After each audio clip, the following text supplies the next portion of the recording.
कहा करूं वैकुंठ जाए, कहा करूं वैकुंठ जाए। ये कौन है? ये निर्गुण भक्त है।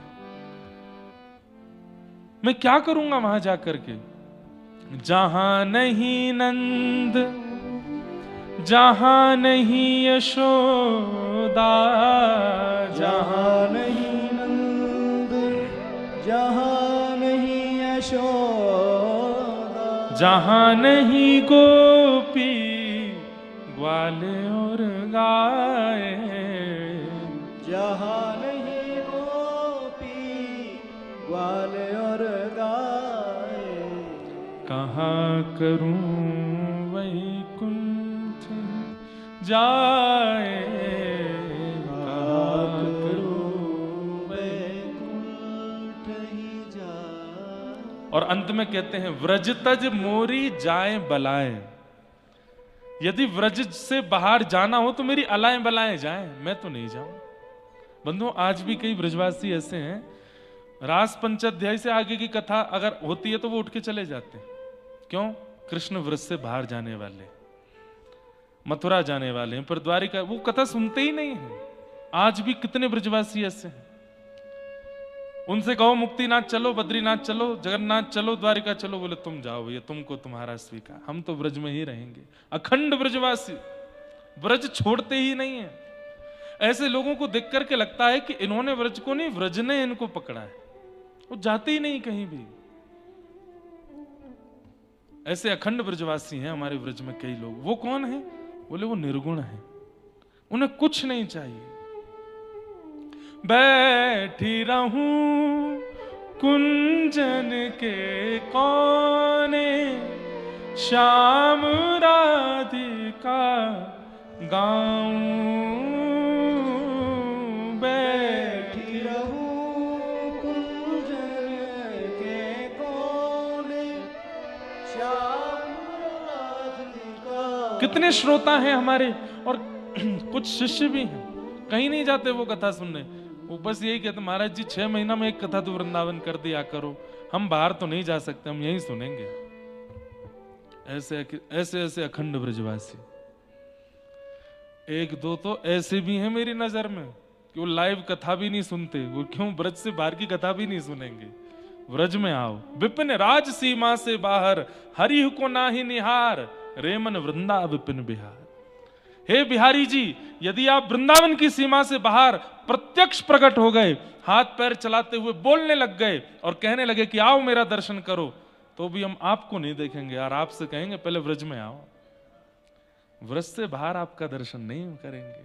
अब ये विषय थोड़ा ना बाहर के लोगों को चुभेगा कि ऐसा क्यों बोल रहा है, या मुक्तिनाथ भी तो श्रेष्ठ है, बद्रीनाथ भी तो, पर भैया ये निर्गुण भक्त है, ये कहीं नहीं जाते, ये केवल और केवल वृंदावन में ही रहते हैं।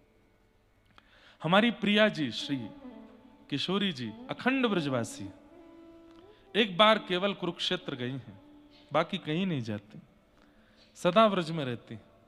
दूसरे हमारे गिरिराज जी अखंड ब्रजवासी, गिरिराज जी भी ब्रज से बाहर नहीं जाते।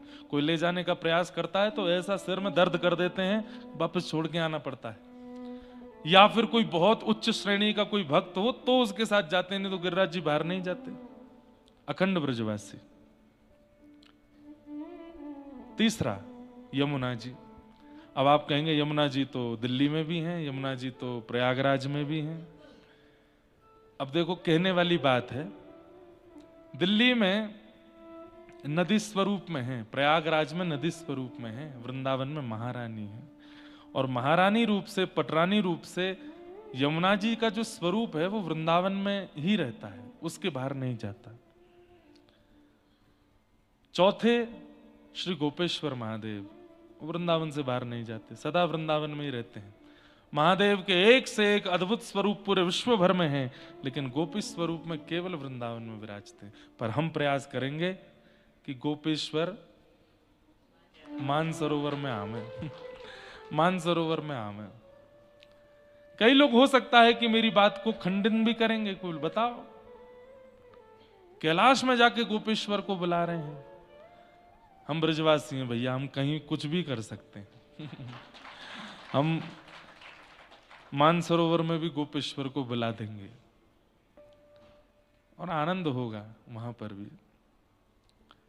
पांचवें अखंड ब्रजवासी हैं व्रज की लता पता गुल्म पत्र वृक्ष। कई लोग कहते हैं कि वृंदावन से रज नहीं ले जानी चाहिए, पर रज कणिका जब आप वृंदावन जाते हो तो कितनी आपके वस्त्र पर, कितनी आपके चरणों में, कितने आपके अंग पर, बालों, सब जगह लगी जाती है। तो वो तो रज चली ही जाती है किसी न किसी रूप में आपके साथ। बाकी इसमें एक चीज कर सकते हैं कि रज यदि वृंदावन की लाए हैं तो ऐसी पड़ी नहीं रहनी चाहिए घर में। उसका एक बहुत सुंदर स्थान हो और रोज श्रृंगार हो, रोज नित्य सेवा हो और मंदिर में ही विराजें, क्योंकि भगवान के चरण आच्छादित हैं व्रज की रज में। नहीं तो व्रजरज भी अखंड ब्रजवासी है, व्रज छोड़ के कभी नहीं जाती। और हमारे सप्त निधियों में श्री राधा रमन लाल जी ये अखंड ब्रजवासी हैं, ये कभी व्रज छोड़ के, जब से प्रकट हुए हैं मुक्तिनाथ से गए थे वृंदावन शालिग्राम रूप में, और जा दिन प्रकट भये मुगल आक्रांताओं के कारण एक एक बार हमारे व्रज के सारे ठाकुर कहीं ना कहीं गए हैं। राधा वल्लभ लाल जी तो चित्तावल से ही पधारे, बाहर से ही पधारे। बाकी जितने भी ठाकुर हैं, गोविंद देव जी कहाँ हैं? जयपुर में। गोपीनाथ जी कहाँ हैं? जयपुर में। मदन मोहन जी कहाँ हैं? करौली में। चौथे श्री राधारमन लाल जी वृंदावन में, फिर जुगल किशोर जी पन्ना में, फिर उसके बाद राधा वल्लभ जी वृंदावन में, बिहारी जी वृंदावन में। तो बिहारी जी भी जा चुके हैं बाहर, राधा वल्लभ जी तो चित्तावल से ही पधारे, और जुगल किशोर जी तो बाहर ही विराजते हैं। रह गए कौन? राधा रमन जी। ये अखंड ब्रजवासी जी कभी नहीं गए ब्रज से बाहर। तो जाकू अखंड ब्रजवास चाहिए हो, इन पांचों को प्रणाम करना प्रारंभ करो, यही व्रज प्रदान करेंगे।